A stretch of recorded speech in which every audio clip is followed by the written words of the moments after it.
सभाध्यक्ष महोदय, जनताबाट अनुमोदित भएर आउनुभएका सम्पूर्ण माननीय सदस्यहरूलाई यो सम्मानित सदनमा हार्दिक स्वागत गर्न चाहन्छु। यो संसद राष्ट्र निर्माणका शहीदहरूदेखि जेएनजी शहीदसम्मका बलिदानको सन्तान हो। म ती सम्पूर्ण शहीदहरूप्रति शिर झुकाएर श्रद्धापूर्वक श्रद्धाञ्जली अर्पण गर्दछु। नेपाली जनताले यसपटक ऐतिहासिक रेकर्डका साथ राष्ट्रिय स्वतन्त्र पार्टीलाई करिब 2/3 मतादेश दिएका छन्। म जनतालाई आभार मात्र प्रकट गर्दिन, यही रोस्ट्रमबाट प्रतिज्ञा गर्छु, यो मतादेशको गुण हामी जिम्मेवारी पूरा गरेर तिर्नेछौँ। यो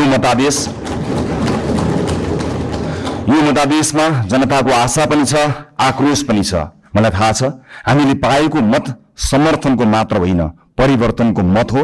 हामीलाई जनताले दिएको म्यान्डेट सिंहदरबार चलाउन होइन, सिंहदरबार बदल्न हो। म गर्वका साथ भन्न सक्छु हामीले बदल्न सुरु गरिसकेका छौं।